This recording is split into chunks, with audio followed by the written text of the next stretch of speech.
We Can Do It!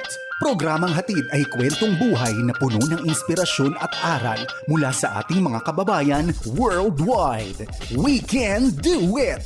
Dito lang sa inyong 702 DZAS, FEBC Radio TV.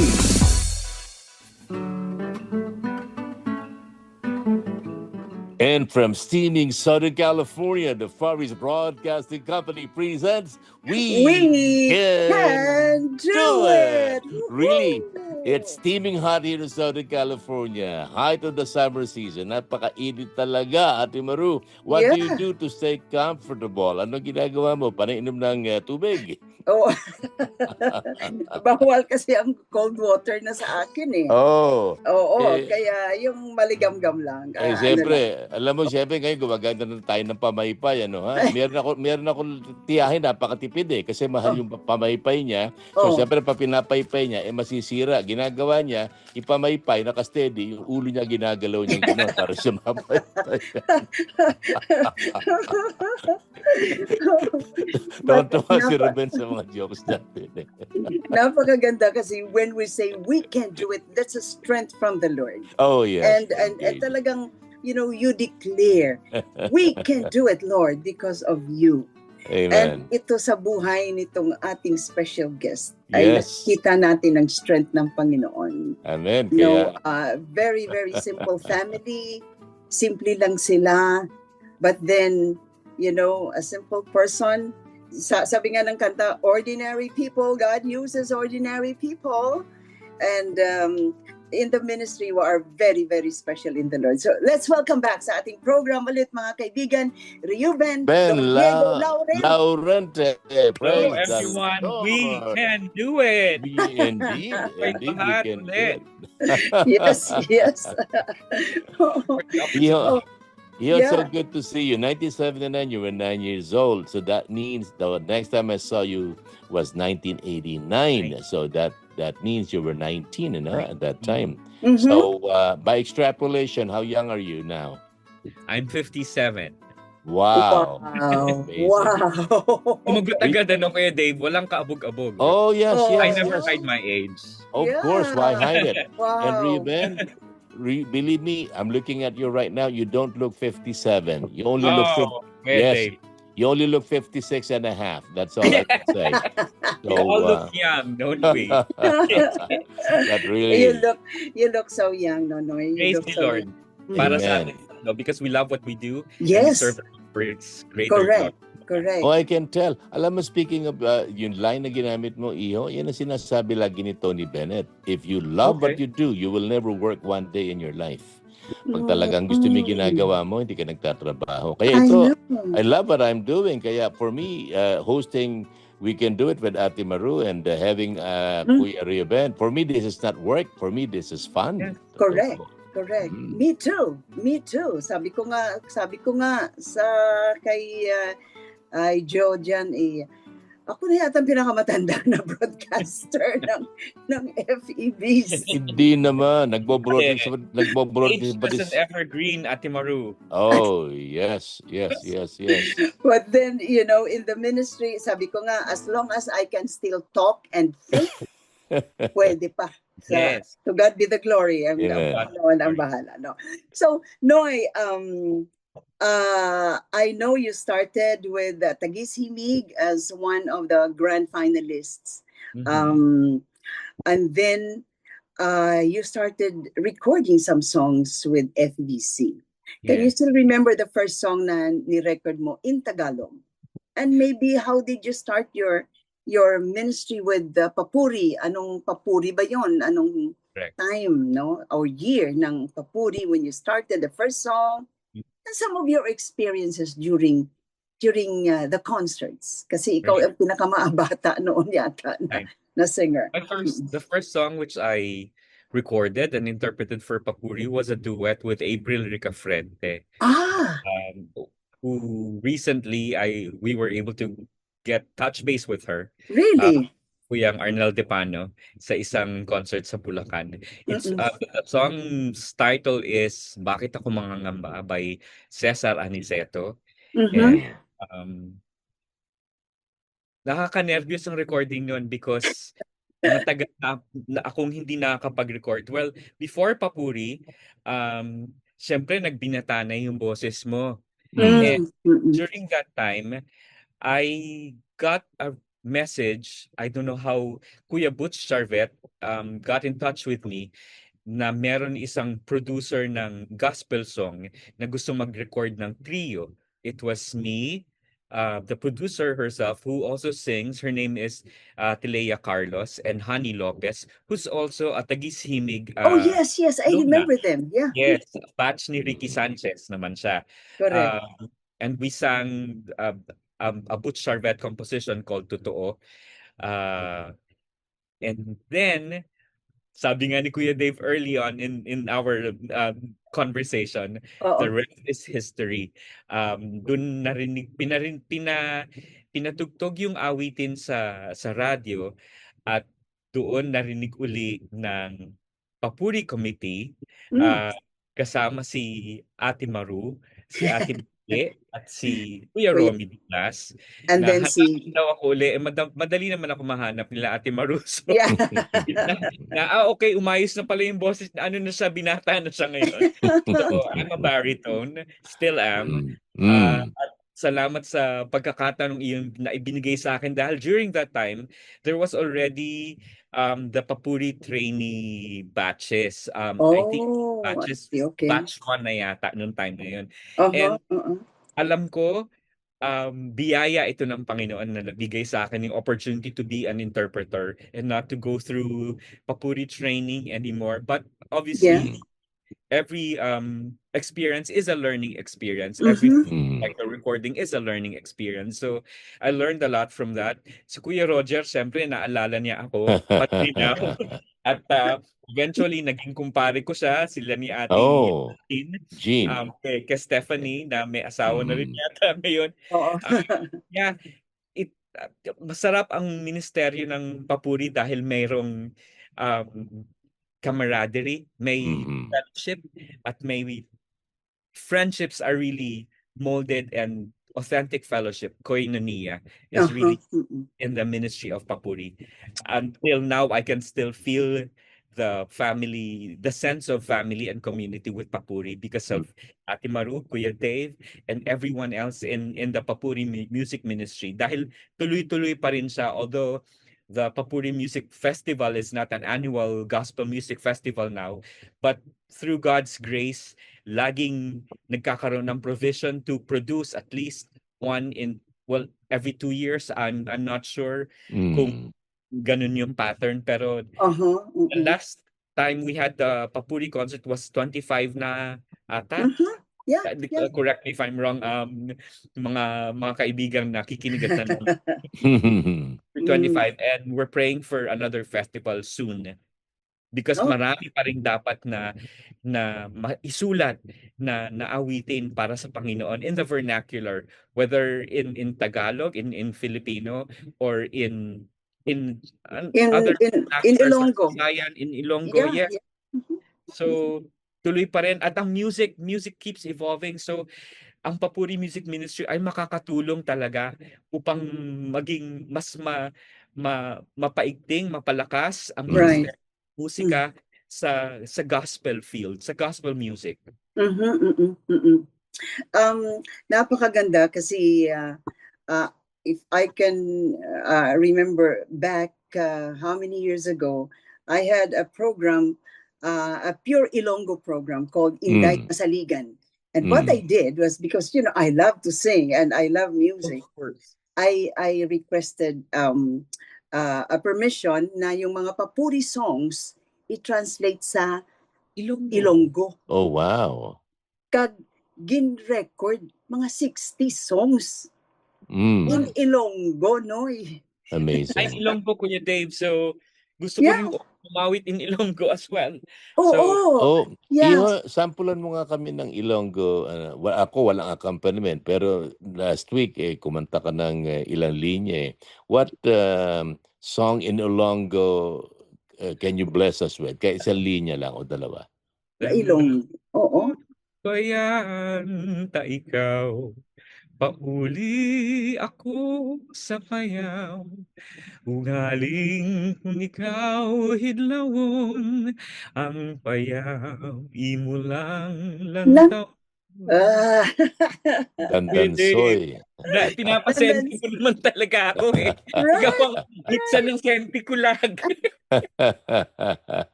Alam mo yun, yung dandansoy na yan, oo, nasa minor key yan, pero very I powerful know. yan. Pati matud Oo, nila, oo. kinanta ni Ruben. Mhm. Eh, alam mo, isa lang ibagay na ano yun, hindi ko pa nagagawa eh. Ito si Brother Ruben, hindi ko pa nakaakumpanyahan eh. Parang kating-kati ako akumpanyahan yan eh. Di pa huli ang lahat, Kuya Dave. Nandiyan dyan ang recording at teknolohiya. Kung sa bagay, kung sa Record ako. bagay. Record ka din. Oo, Mag-collab yeah, na tayo. Hindi natin tama. gawin yun, iyo. Alam At mo, oo. Alam mo, may isang kanta nga inano ko yung tinranslate ko sa Ilonggo. Komposisyon siya ni Juan, komposisyon ni Res Valdez. Okay. Oo, Ikaw? yung sang ako malayo pa sa imo, hindi alam, hindi balaan kundi in pakadto. Marlo Ayan. Paranios. Yeah. Marlo Paranios. Travesilia. Yes. Oh. I Ay, love that Malu. song. And there are just so many Ilonggo songs na si Kuya Romy nag-Ilonggo, si Cindy de la Paz nag-Ilonggo. Ang mga Wala ko jutay. nag-Ilonggo talaga si Sendong. Hindi, pero Sabi niya, magaling siya magpuntong Ilonggo. ang, ang kanta Bromaeso niya, si Junjun, ano kayang-kayang siya magpuntong Ilonggo. mayroon siya kanta nga, ang mga gagmay nga bulak, yung Yes, little flowers. Flowers. It's really fun. Alam mo, the music you can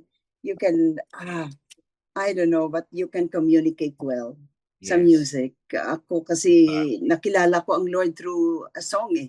Kaya talagang nag-stick talaga sa aking puso na songs can, even just for 3 minutes, if you sing a song, the Lord is going to use that song to change a person's life without even telling that person, just sing the song. Oh boy, there's power talaga sa mga kanta na inspired by the Holy Spirit, in the Lord Jesus Christ. It's a powerful. Alam mo yan. Yes. So Noy, there was a time in your ministry nga may nagtanong sa iyo about Jesus, about Jesus. Can you remember one instance or two nga paano mo na share sa tao na yon about maybe the message of his song na about God? I would always share the message of the Lord and His people through music. Yeah. And that's why Papuri is really a powerful tool for me, a platform ngayon na matatawag natin to share the gospel through music. Wala akong maalalang tao na lumapit sa akin. Ngunit alam ko dahil the music is a powerful, it's a potent tool for us to share, and even much more than that, share the message of the Lord. Yeah. Lumaki ako nag-share ng gospel sa pamamagitan ng pagtuturo Oh. with Sunday school and I see. BTS because I was once a Sunday school teacher and Vacation Bible School teacher doon. Pero when it comes to yung singing, ang music ko talaga ay naandun sa simbahan o nasa entablado sa probinsya para magpalaganap ng salita ng Panginoon through music. Dun, wala akong vivid memory na may nagtanong na so hindi siya ganun ka I have not had experience about that. But I would really look forward to having that experience and share with him the gospel of Christ. Yeah, that's right. Through a concert. Oo, kasi ang dami-daming opportunities for us, no, when we get down from the stage. Right. Kami ni Kuya Dave mo have been together also with the Chordsmen +1. Kasi yung singing group na Correct, Yung correct. singing group ng FEBC na chordsmen, they wanted to put ladies in there. Ay, ako yung unang recruit nila. Gusto nila. And that's where I started with FEBC also, my Mm-mm. my ministry as a musician, as a singer. And then nag-multiply na siya. So hanggang ngayon ito, hindi na ako masyado kumakanta. Sasalita pa rin. Sabi nila, ano ba yung chordsman na yun? Yung po yung singing group na FEBC, panahon pa ni Manuel L. Quezon. Yung po panahon yun. Ngayon, Ruben, balik tayo sa papuri ulit, saka sa Yes. mga inabit mo, Iho. Ano ang, siyempre una kang narinig sa air nung nagkaroon tayo ng remote broadcast sa UCGS, ano po? And then, ang sumunod na round niyan, nag-champion ka sa Tagisimik. Ang Tagisimik po, doon sa mga hindi nakakaalam, ito po ay panlingguhang patimpalak na kung saan may mga contestants. Si Brother Ruben na isa doon. Meron mo ng weekly champion, monthly, quarterly, and then yung pinaka grand finals. Anong taong ka, Iho, naging champion uli sa Tagisimik? 1981, pero third prize lang ako, Kuya Dave, nung finals. Nakakatuwa kasi ang Tagisimik din ay naging tool para sa isang mga awit na gustong magpagamit sa Panginoon through music na maging papuri singer. Correct. So, apat kaming finalists kasi nga apat na quarters. Can you still remember the Yes. finalists? Ako, Malu Landazabal, Cynthia Capacete, and Cindy de la Paz Lacanilao. Oh At si Cynthia Capacete de la Cruz ang second, ako yung third, fourth si Malu. At kaming tatlo ni Malu, ni Malu, ni Cindy at ako, nakausap kami, meron kaming, hindi mo lang GC, pero nakakapag-usap kami, we're in touch. Yeah, talaga? Oh boy. Si Sendong ay ang aking pang-araw-araw na our daily bread dahil binibigyan niya ako ng tama. Para sa aking spiritual na pangangailangan. So si Malu ay nagkita kami isang beses at nagkakwentuhan. At ang ganda, si Cynthia na lang hindi ko nakikita. Pero alam mo lang, third ka pala nung 1981 na. Pero Ruben, ko ako lang ang judge. Third ka pa rin. Yes, Kuya Dave, yes. No,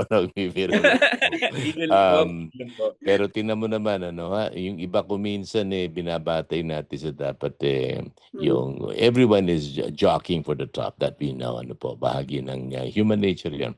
Pero ano man ang inyong naging antas, mga manonood, mga tagapakinig, tandaan ninyo, tulad ng kapatid na Ruben Laurento, who would have thought na ang kabataang ito, na unang umawit, una ko narinig, 9 na taon, 1979.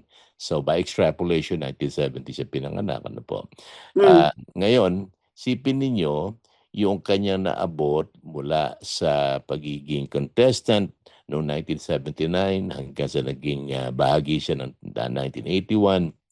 Ngayon ay kung saan panig ng daigdig siya naglalakbay, lalo sa kontinente ng Asia.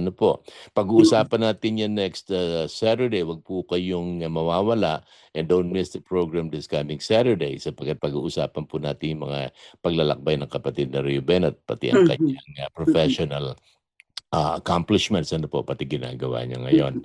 At ang ibig na sabihin ano man ang inyong maging ranggo sa buhay, magagamit kayo ng Panginoon. Tingnan niyo si Ruben, magandang halimbawa, na basta ang nakikita ko, nararamdaman ko sa kanya, ibinibigay niya yung lahat, yung buo niya para sa Panginoon, at ang Panginoon ang gumagawa sa likod ng eksena. Kaya kung ano siya ngayon, kung ano ang kanya narating at mararating pa, ay bunga ng ginagawa ng Panginoon sa kanyang buhay. Nakakapagpala ang buhay ng ating kapatid na Ruben. Mas gusto mo ba tinatawag ka Ruben o Ruben? Dalawa na rin. Hindi po masakit sa tenga ko yun. Po yung pareho. Siyempre. Ruben kasi Nung elementary hanggang high school, Ruben ang tawag sa akin. Ay, Ruben. ganun pala. Kahit ano po, Mm. Ruben or mga Amerikano syempre tinatawag ako ng Ruben. Ganyan. Okay. Yeah, right, So, right. yun na lang yun. right. Pero wala po akong ano dyan, wala po akong preference. Okay. Ngayon Pangalan. ba, Iho, ngayon nakikita ka namin sa screen ngayon. Nasa Pilipinas ka po ba ngayon? Opo, nasa bahay lang po ako. Nasaan ka ngayon, Polo anak? ngayon, Antipolo. Okay. Alright.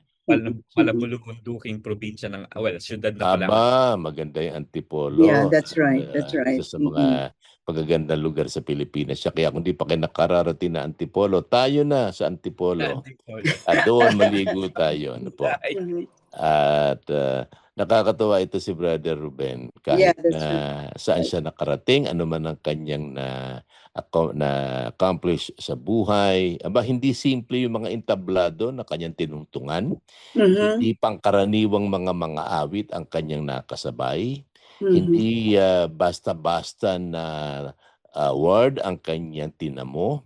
At tingnan nyo naman ano po, marami ang hindi maaabot yung mga antas na yon. Batang-bata pa ito si Brother Ruben, napakarami na yung mga naabot at mga naaabot pa.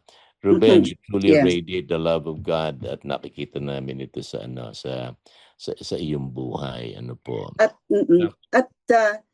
I'd like to add about yung history ng Taguig Himig, no, just Sige nga. for a short time. Sige. Doon kasi sa Taguig, nakikita natin champion ka man o hindi, pag ginamit ka ng Panginoon, gagamitin ka talaga if you make yourself available.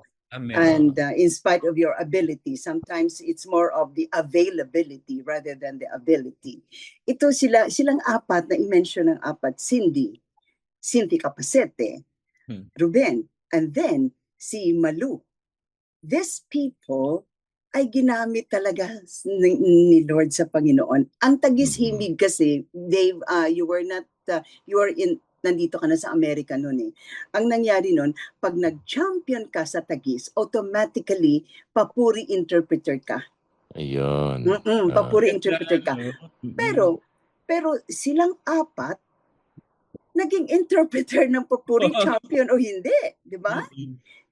Dave, you remember Malu Landazabal was the very first recording na ginawa mo. Ikaw pa nag-gitara, wala pang papuri nun. Yung ang tanging alay ko. Ikaw ang naggitara.